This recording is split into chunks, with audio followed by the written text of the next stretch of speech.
Ya, entonces comenzamos con el tema de hemorragias. Primero hay que definir qué es una hemorragia y es que va a ser una salida de sangre bueno, omitamos lo del interior porque supongo que es redundante, o sea, ya cae en la redundancia. Eh, Salida de sangre, ya sea por trauma o espontáneo. Ok, en esta parte tenemos que valorar que puede haber tanto una hemorragia externa, o sea, que va a salir al exterior, y hemorragias internas que nosotros no vamos a poder ver. Pero entonces, más que todo, definámoslo como salida de sangre. El cómo se haya causado, trauma o espontáneo. Ahora, ¿cómo clasificar una hemorragia? Tiene que ser por cantidad de sangre que sale y la velocidad con la que sale, porque puede que esté saliendo sangre, o sea, un montón de sangre, pero en poco tiempo, como que puede ser un poquito algo controlado, como puede ser que salga poca sangre, pero así rápidamente. Prácticamente es lo mismo, ¿no? O sea, pero ponte que sale un montón de sangre a una velocidad gigante y no, pues se va a morir al toque. Entonces, ahora, a mayor pérdida de sangre, mayor riesgo de shock. Eso sí es, o sea, directamente proporcional. Entonces, en cuanto a la fisiopatología, más que todo vamos a hablar sobre unas posibles causas patológicas, dicho sea de paso, o sea, de por qué puede ocurrir una hemorragia. O sea, fuera del hecho de que es algo traumático, ¿no? Puede ocurrir también por el hecho de los trastornos plaquetarios. Ahora, definamos por trastornos plaquetarios, que ahorita lo vamos a hablar ahí, como, a ver, esta de acá, por el hecho de las lesiones cutáneas. De ahí estas de acá, que son las, bueno, petequias y lesión purpúrica.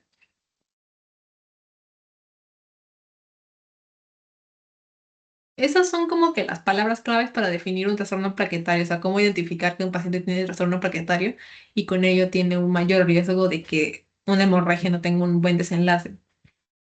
Ahora, también puede haber trastornos de vaso o de coagulación. O sea, un punto importante cuando hablamos de hemorragias es que tenemos que ver el que haya una coagulación, que eso va a ser, bueno, las causas de coagulación que pueden estar fallando, o las causas plaquetarias, porque, o sea, cuando ocurre una hemorragia, bueno, en realidad un corte, una pérdida de solución, lo ideal es que esté ocurriendo dos eventos, que es la coagulación y que las plaquetas formen un tapón plaquetario, o sea, tu costrita. Eso debe estar pasando. Pero si uno de ellos dos falla, obviamente que pues esto va a ir mal. Ahora imagínate si los dos fallan. Entonces, causas plaquetarias por las que una hemorragia puede terminar mal, o porque se produzca una hemorragia, pues porque hay pérdida continua de sangre, es por el hecho de que va a haber un defecto en la producción, o sea, un defecto en la médula ósea o una lesión en la médula ósea. De ahí por el hecho de que, o sea, eh, algún tipo de radiación, fármaco que esté interfiriendo con la producción plaquetaria o que esté dañando las plaquetas. La insuficiencia plaquetaria también puede ser, o la invasión medular. Y bueno, la quinina y las tiacidas también pueden ser posibles causas plaquetarias. En cuanto a los vasos, o sea, eso me refiero a de que puede haber una ruptura de vasos y esto puede causar la hemorragia. Esto puede ser por un vaso que esté pues viejo y que tienda más a romperse, fármacos que puedan también debilitarlos, el déficit de vitamina C, aunque más que esto, una pequeña como que señal va a ser el famoso escorbuto, síndrome hemolítico urémico y la púrpura de Henoch. Como se pronuncie eso. Y ya, los factores de coagulación, o sea, yo no se escriben así ya. O sea, yo los pongo así porque problemas con números romanos, pero tenemos al factor 8 y al factor 9. Ya, esos son los factores de coagulación que pueden estar mal y que puedan causar hemofilia, que significa que no va a haber una buena coagulación. Entonces, cuando hay un factor 8 que está dañado, se va a dar la hemofilia A o von Willebrand y en el factor 9 va a haber una hemofilia B. Ahora, ¿cuál es más común? La hemofilia A. Ya, esto del manejo de hemorragias lo voy a poner acá una estrellita para darme cuenta de que lo tengo que hablar más adelante. O sea, lo hablaré aquí. Ya. Entonces, hasta el momento, ¿alguna pregunta?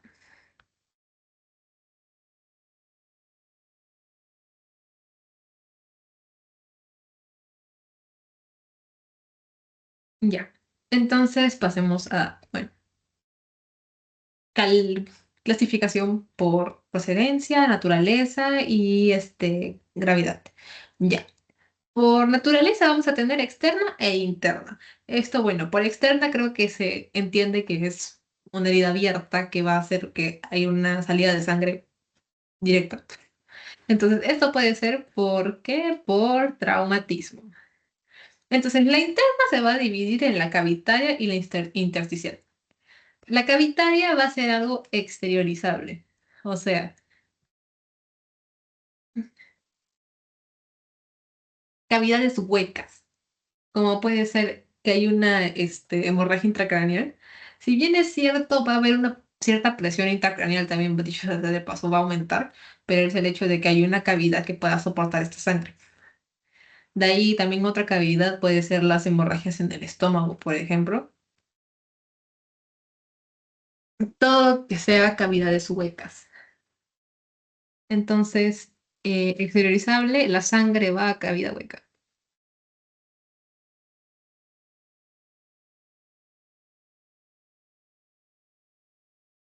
Ya, vamos a poner aquí nomás de ejemplos. Acá voy a poner ejemplos: estómago y vejiga, por ejemplo.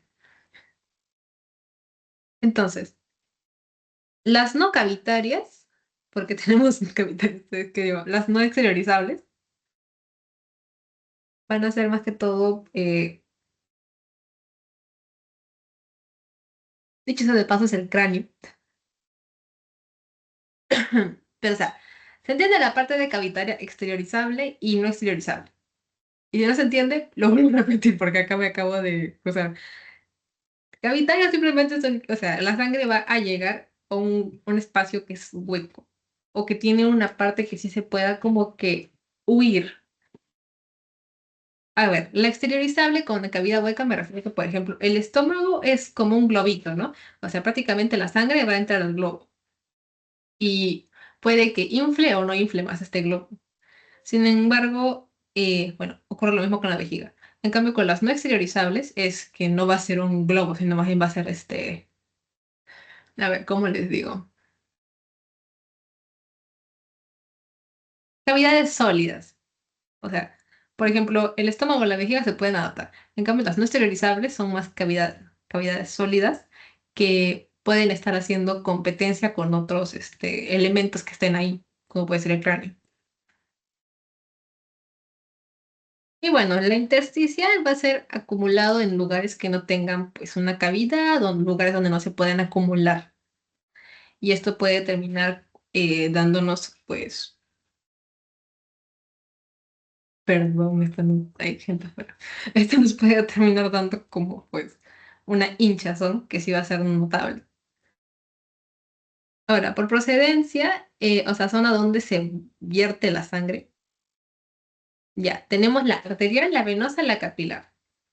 Ahora, algo que quiero decir, o sea, de una vez, pues por si acaso, es que la sangre arterial, primero que va a ser un rojo vibrante, va a salir como que al compás del latido. O sea, recordamos que en primera clase hablamos del pulso arterial, que prácticamente era el pulso que se daba cada que el corazón latía, había un pulso. Cada que el corazón latía, un pulso, un pulso, un pulso. Ya. Ese pulso que se va a ir transmitiendo cuando hay una hemorragia en la arteria, o sea, cuando le das un corte y justo cae en la arteria, la sangre va a salir a chorros en un golpe rítmico. O sea, tu corazón late, va a salir un chorro. Late, sale otro chorro. Late, sale otro chorro. Entonces va a salir al compás de latido.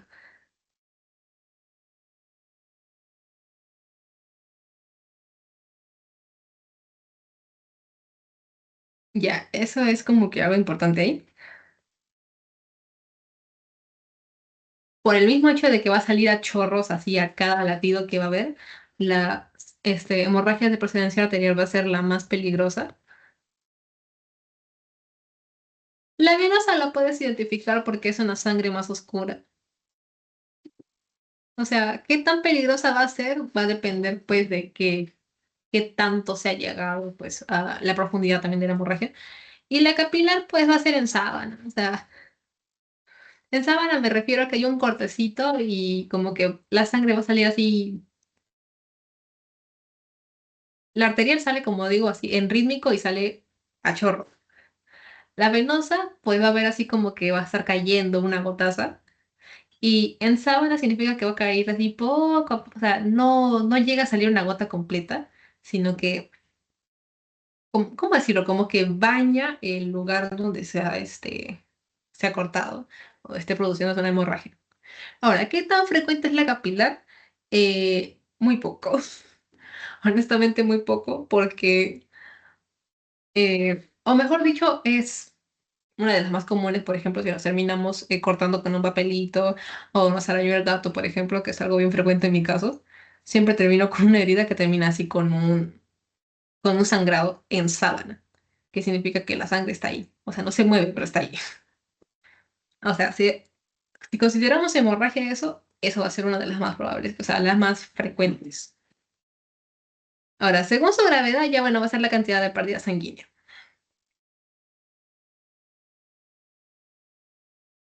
Si es una pérdida, bueno, si es una hemorragia leve, va a haber menos de 500, a ver, va a haber menos de 500 mililitros de sangre que se hayan perdido. O sea, puede reponerse, por ejemplo, si por algún motivo es necesario que se reponga, puedes agarrar una bolsa de sangre y del banco, ¿no? Del banco de sangre se repone. La moderada va a ser de 500 mililitros a 1 litro. O sea, recordemos que la bulimia total es aproximadamente, si no estoy mal, es de 5 litros aproximadamente. Entonces, acá te estás perdiendo el 20% de la sangre, entonces no, pues. O mejor dicho, pues va del 10 al 15% aproximadamente de la sangre perdida, o bulimia perdida también puede decirse. Y bueno, ya las graves son de uno, o sea, de 1 litro a 1 litro y medio. Y ya, o sea, también tenemos otra categoría que son voy a ponerla en color rojito, las muy graves, que como se podrán imaginar son ya mayores a 1 litro y medio.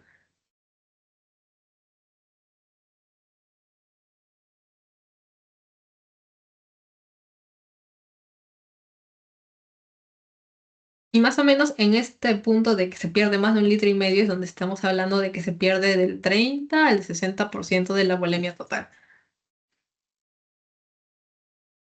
Ahora, en cuanto a las hemorragias internas, va a ocurrir algo bien chistoso y es que nosotros, como su mismo nombre lo dice, son internas, no las vamos a poder identificar al ojo. Entonces, más que todo, por eso va a ser las más peligrosas. Porque si tú no sabes identificarlas, la persona se puede estar desangrando, obviamente no vas a saber y bueno, pues se muere. Entonces, más que todo, debemos fijarnos en cómo está la persona y sospechar. Entonces, ¿por qué circunstancias se puede dar una hemorragia interna? Puede ser por fracturas, o sea, puede que haya una fractura, por ejemplo, una fractura, ¿cómo se dice? Una fractura cerrada. Recordemos que hay fracturas que no, o sea, no van a salir al exterior. Entonces, este tipo de fracturas pueden ocasionar una hemorragia interna. Ahora, un traumatismo o violencia, ya sea por parte de tórax o abdomen. Por ejemplo, una hemorragia, no sé, más que todo el abdominal. Y bueno, espontánea va a ser por un tema de úlceras. Las úlceras van a causar hemorragias.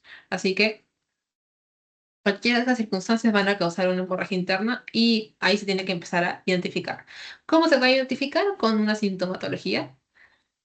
Por ejemplo, si lo ves que está desorientado, perdido del conocimiento, o sea, a veces como que se puede malinterpretar, pero más que todo es el tema de, por ejemplo, esto de acá, que es la palidez.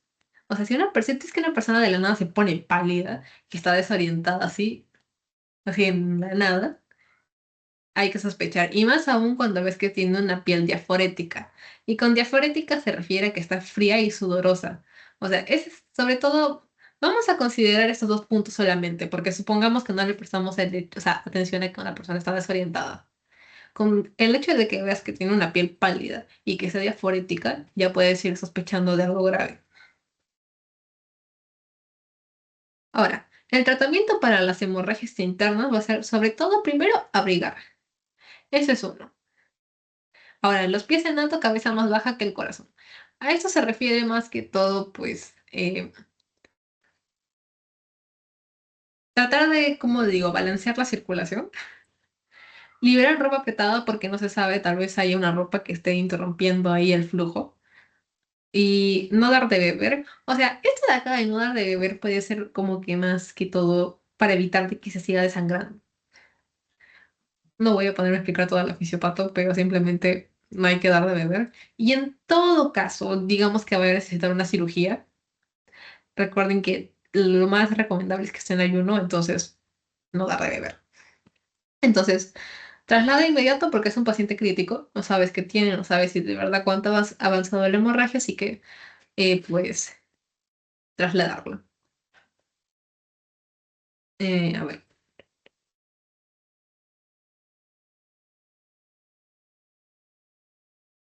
ya.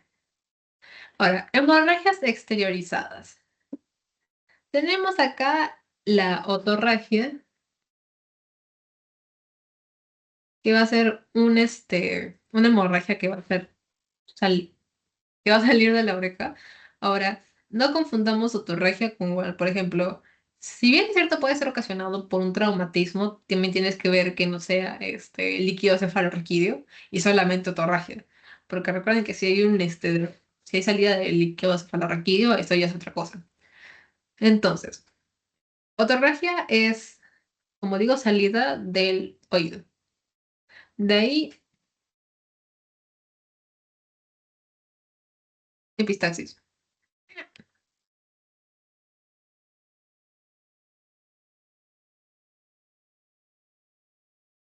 Estamos hablando de... ¿Es una rinorrea o hay una rinorrea abajo? Sí, pues es de rinorrea. Rinorrea es prácticamente lo que le ocurre a medio niñito en verano, de que de la nada le empieza a sangrar la nariz. Y bueno, acá un pequeño, no sé si decir tip, porque se supone que ya lo han visto, pero es el hecho de que cuando tienes rinorrea, normalmente es que a veces dicen, ay, ya que levante su cabeza, ¿no? Pero no, normalmente no se tiene que hacer eso, sino que más bien se tiene que agarrar la cabeza y hacer que mire para abajo. ¿Por qué? Porque si lo haces mirar para arriba, en cualquier momento se puede atragantar con su sangre. Y no queremos eso. Entonces, eso. De ahí. O sea, parece que está vomitando sangre, pero no lo es. O sea, hagamos de cuenta de que está tosiendo. Ok, vamos a poner acá entre paréntesis, es así, tos,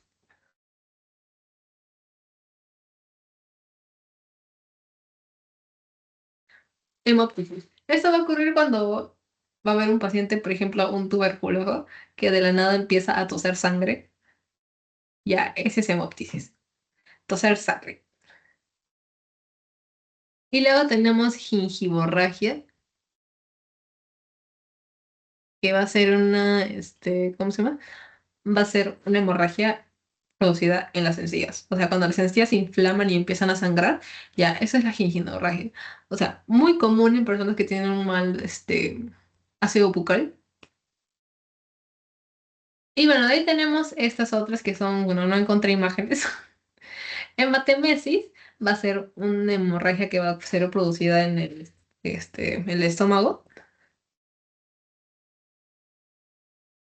Ya, ahora, bueno, primero voy con hematuria. Hematuria va a ser cuando vas a sangrar vas a orinar sangre.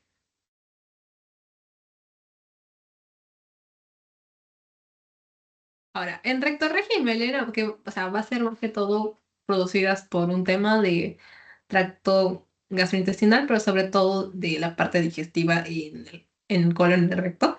Entonces, eh, hay un momento,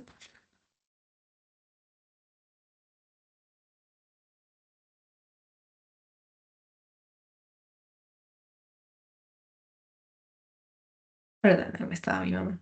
Ya, entonces, en rectorragia y melena más que todo va a ser, pues, el recto. Solo que hay una diferencia. Rectorragia va a ser cuando de la nada pues salga sangre del recto. Y cuando digo que sale sangre, es sangre líquida. Ahora, ¿por qué digo lo de sangre líquida? Sangre, si le voy a poner sangre, sale del recto. Porque la melena literalmente es heces cubiertas de sangre. Que la sangre ya va a estar sólida, ya va a estar negra, o sea, literalmente es una S negra con un olor bien metido. Entonces, prácticamente heces, melena va a ser de frente heces con sangre.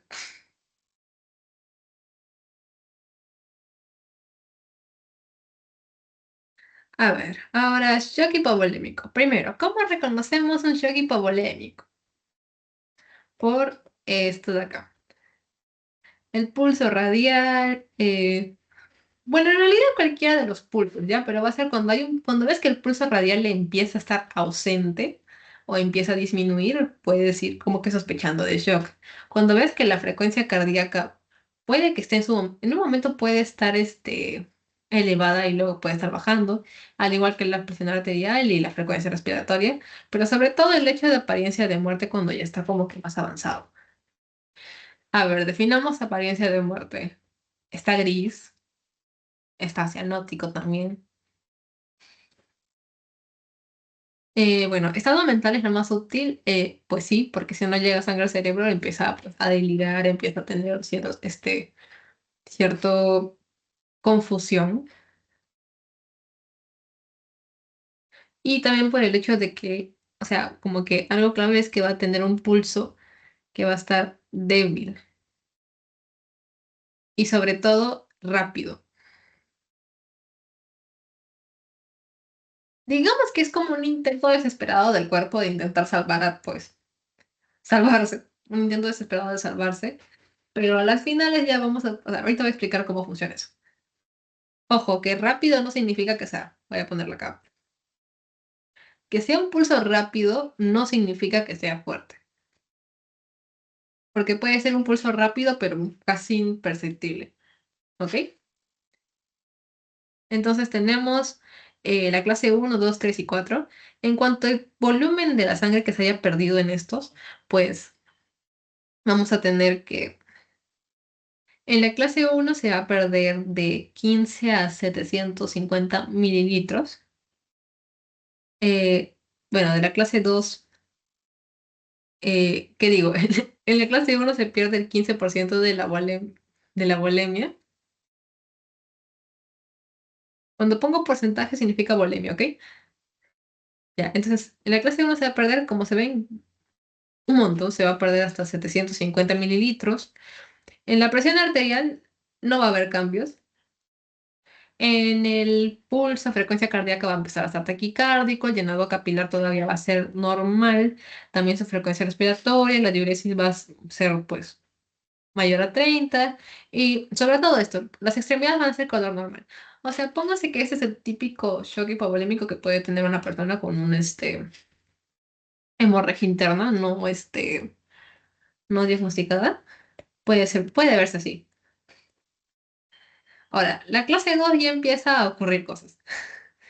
La presión empieza a elevarse un poco, los pulsos van a estar, pues, sí, a cierto taquicárdico. Si se dan cuenta, o sea, algo común es que la taquicardia va a ser para todos, ¿ok? Si no es el hecho de que va a ser como características de qué tan palpable es. Entonces, acá sigue siendo taquicárdico, su llenado capilar ya va a empezar a disminuir. O sea, el retorno de la sangre al vaso va a ser menor.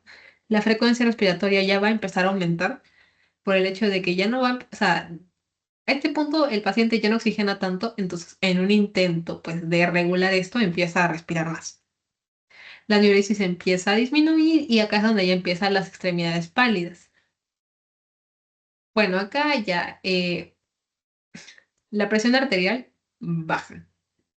Ok, acá este es bien chistoso porque la presión arterial va a bajar por el hecho de que va a haber un pulso que si bien es cierto va a estar a cada rato bombeando el corazón, va a ser débil, entonces ya no va a haber un tanto golpe ahí en la pared arterial y esto va a hacer de que va a haber una disminución. Entonces, eso.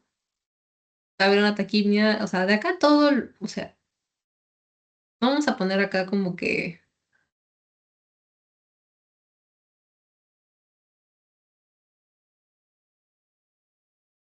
literalmente vamos a dividirlo como presión normal y acá reducida,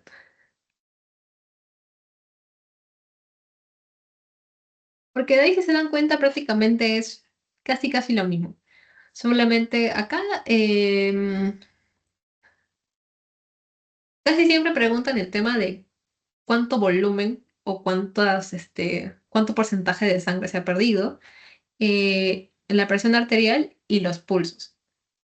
Pero si se dan cuenta, si los pulsos se van a mantener, o sea, son taquicárdicos mayores a 120. El tema es el hecho de que si está débil o muy débil. Entonces, dicho sea de paso, en la clase 4 cuando ya no hay casi nada de sangre, el corazón va a seguir latiendo rápido, pero va, o sea, va a botar poquita. En cada inyección que haga, va a botar muy poca sangre, con tan poca fuerza que o sea, la pared arterial ya no lo va como que a percibir y por eso es que ya no va a ser como que detectable. La presión arterial va a dejar de ser tan detectable y el llenado capilar ya no va a ser detectable. ¿Por qué? Porque las extremidades, normalmente cuando hablamos de un llenado capilar hablamos de los dedos, ¿no? Cuando ya no hay tanta sangre, literalmente el cuerpo mismo prioriza sangre para los órganos blancos, que en este caso van a ser cerebro, corazón, pulmón. No, riñón. Entonces, como que ya deja de darle importancia a las extremidades. A este punto, como digo, van a estar prácticamente pálidas y frías, a tal punto de que el pulso no va a ser detectable, pues, a las extremidades. Ya, fin.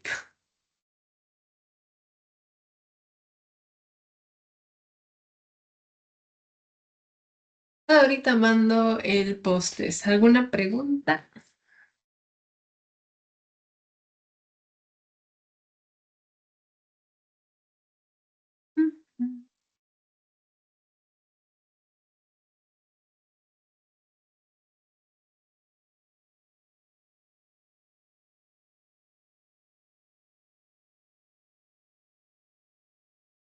Ya, ahí ya les mandé el postes.